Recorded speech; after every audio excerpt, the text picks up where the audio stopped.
नमस्कार दोस्तों, राधे राधे, हरे कृष्णा। चीकोज रेसिपीज में एक बार फिर से आप सबका स्वागत है। तो आज है शुक्रवार, वीडियो मिलेगी आपके सवालों के जवाब की। सवाल आपके बहुत सारे हो गए हैं। लास्ट बार भी आपके जो सवाल थे काफ़ी हो गए थे, लेकिन वीडियो बनाने के बाद और सवाल आए थे तो वो सवाल आप लोगों के रह गए थे। तो आप सब लोगों से ये रिक्वेस्ट है कि आप अपने जो भी सवाल पूछें, सवाल जवाब वाली वीडियो में ही पूछें या जो कम्युनिटी में मैं पोस्ट डालती हूँ उसके अंदर ही अपने सवाल पूछें। अगर आप किसी और वीडियो के अंदर अपने सवाल पूछ लेते हैं तो वो सवाल रह जाते हैं, फिर आप लोग बोलते हो कि मैम आपने हमारे सवाल का जवाब नहीं दिया। तो चलिए आपके जो सवाल है उसका पहला सवाल ले लेते हैं।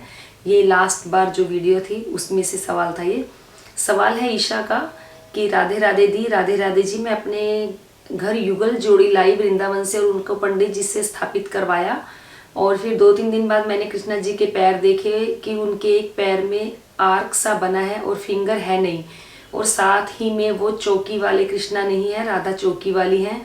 तो मेरा मन खराब है, क्या करूं मैं शॉप वाले को कोरियर करने को कह दूं? दूसरे कृष्णा राधा रानी तो सही है, सोच रही हूँ कृष्णा चेंज करूँ। आप प्लीज़ बताएं क्या करूँ मैं। और हाँ, युगल जोड़ी मेरे यहाँ भाव से आए हैं। मैंने शॉप पर बस उन्हें देखा और रोने लग गई और कुछ नहीं देखा था मैंने, ना उनके पैर ना हाथ। अब आप बताएं क्या करूँ मैं। तो जी बिल्कुल आपने सही कहा कि भाव से आए हैं, तो भाव से जो भी चीज़ आई है वो आपके लिए अति उत्तम है। वही वाले ठाकुर जी आपके घर आना चाहते थे तो आपने उनकी सेवा ली। अब आप मन अपना खराब ना करें। आपके घर में जो राधा रानी कान्हा जी हैं, आप उनकी बड़े भाव से पूजा करिए। अगर मैं आपको कहूँ कि चलो आप इनको चेंज करवा के दूसरे ले लो, अगर आपका मन मानता है तो आप ले लो, लेकिन जहाँ तक मेरा ख्याल है आपका मन नहीं मानेगा। तो जो आपके घर आए हैं वो हरि का प्रसाद है, साक्षात हरि ही आपके घर आए हैं। तो बड़े भाव से, बड़ी श्रद्धा से आप उनकी पूजा करें, सेवा करें और उनकी अर्चना करें।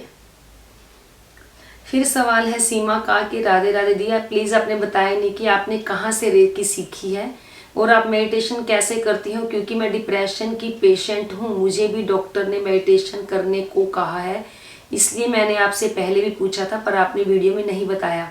तो जी आपका सवाल मेरी आंखों के आगे नहीं आया होगा, तो इसलिए मैं आपको जो वीडियो है नहीं दे पाई या जो मैं नहीं बता पाई आपके सवाल का जवाब। तो जी जो रेकी मैंने सीखी है, जो मेरे रेकी गुरु हैं वो मेरे दामाद ही हैं, क्योंकि किसी से भी आप कोई शिक्षा ग्रहण करते हो, चाहे वो आपका बेटा है, बेटी है, दामाद है या आपकी बहू है, कोई भी है, वो आपके गुरु ही होते हैं। तो जी मेरे रेकी गुरु जो हैं वो मेरे दामाद ही हैं, उन्होंने मुझे रेकी सिखाई है। रही बात कि मैं मेडिटेशन कैसे करती हूँ, तो जी ये तो थोड़ा बताना बड़ा अजीब होगा। अजीब तो क्या होगा कि बड़ा मुश्किल होगा कि मैं कैसे बताऊं कि मैं मेडिटेशन कैसे करती हूँ, क्योंकि वो मेरा एक्सपीरियंस मेरा अपना है और मेरा एक करने का तरीका मेरा अपना होता है। मेडिटेशन करने का तरीका हर किसी का अलग अलग होता है और हर किसी के जो अनुभव हैं, एक्सपीरियंसेस जो हैं, हर किसी के अलग अलग होते हैं। तो जी आपको जो कमेंट बॉक्स में है नंबर दे दिया जाएगा। आप मेरा नंबर, आपका जो कमेंट बॉक्स है मैं अभी पढ़ रही हूँ, तो कमेंट बॉक्स में मैं आपका जो सवाल है अभी पढ़ ही रही हूँ और साथ ही साथ आपको मैं अपना नंबर भी सेंड कर रही हूँ।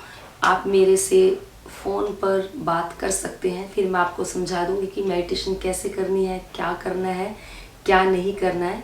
डिप्रेशन हर किसी को होता है, किसी ना किसी चीज़ का, बस रूप अलग अलग होते हैं। कहते हैं ना ये एक सनक होती है, बस उस सनक को हमें एक सही दिशा देने की ज़रूरत होती है, तो जो वो हमारी सनक है वो एक अच्छा रूप धारण कर लेती है।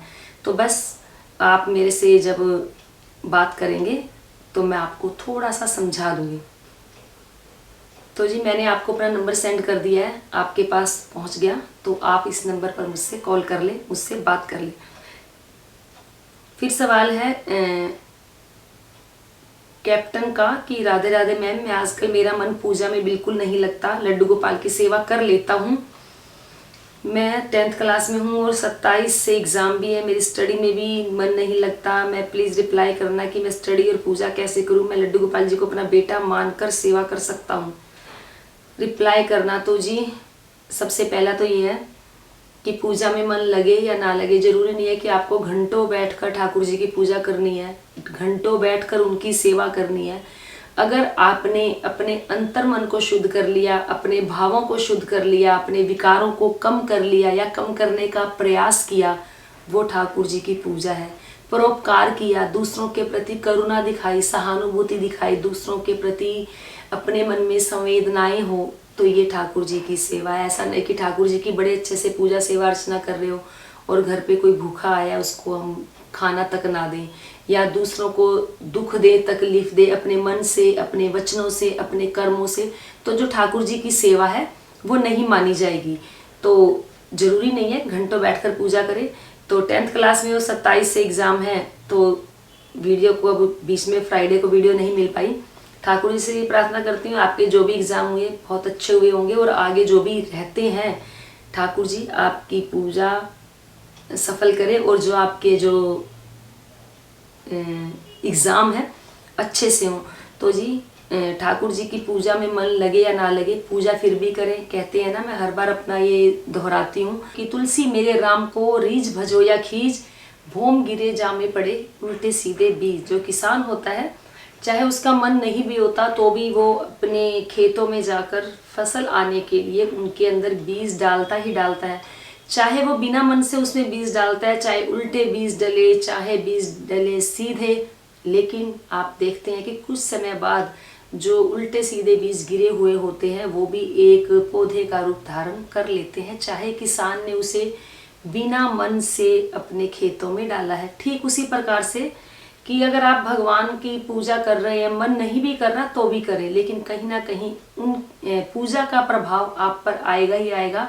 आपके अंतर मन की शुद्धि जो है होगी ही होगी।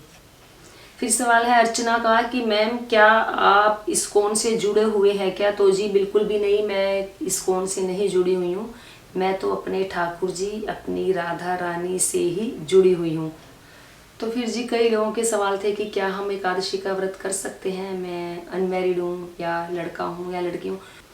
तो जी मैंने आपको पहले भी बताया है कि एकादशी का व्रत कोई भी कर सकता है, कभी भी शुरू कर सकते हैं, किसी भी एकादशी से व्रत शुरू कर सकते हैं, क्योंकि भगवान का भजन करने में, भगवान का नाम लेने में कभी ये नहीं देखा जाता कि ये शुभ है या ये दिन शुभ नहीं है।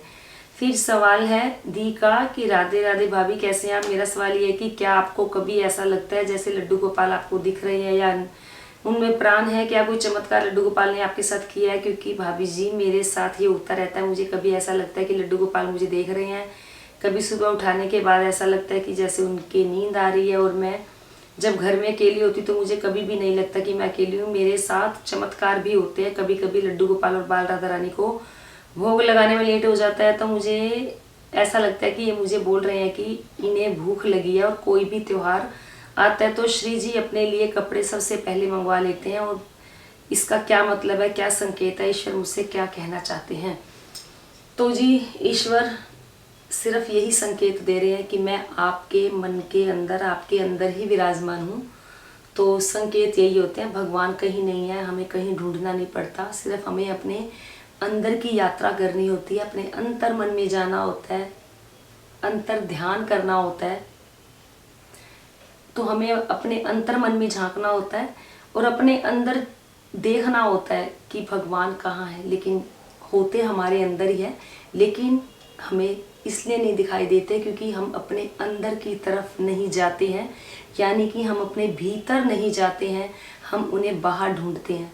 तो कई बार हमें जैसे एहसास होता है कि ये हमें ये कह रहे हैं या वो कह रहे हैं, तो वो आपके अंदर ही है, वो आपके भावों के जरिए आपको बता देते हैं कि भाई अब मुझे ये हो रहा है, अब मुझे ये हो रहा है, क्योंकि ये एक एनर्जी है। एनर्जी आपको पता ही है, एक ऊर्जा होती है, भगवान में तो बहुत ऊर्जा है। ऊर्जा क्या, भगवान, ऊर्जा ही भगवान है, तो वो आपके अंदर भी वही ऊर्जा है। तो आपके अंदर बैठकर ठाकुर जी आपको बता देते हैं कि अब मुझे नींद आ रही है या मुझे क्या हो रहा है। ये आप टोटली आपके भाव हैं, सब कुछ आपके अंदर ही है, और आप अपने अंदर ही ढूंढेंगे तो आपको हर सवालों के जवाब मिल जाएंगे। फिर सवाल है रिया राजपूत का कि क्या युगल सरकार का श्रृंगार स्नान दोपहर में कर सकते हैं? तो जी अगर आप दोपहर में खुद स्नान करते हैं या सुबह स्नान नहीं करते, खुद भी दोपहर में करते हैं तो करवा सकते हैं, लेकिन ये नियमों के विरुद्ध होगा।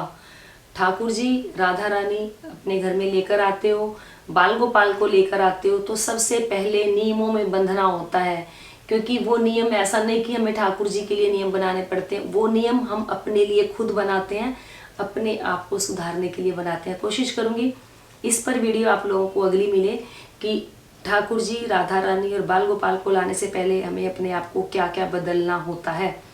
तो जी मैं तो मना करूंगी कि दोपहर में इनको दोपहर में इनका शयन का समय होता है, ना कि स्नान का।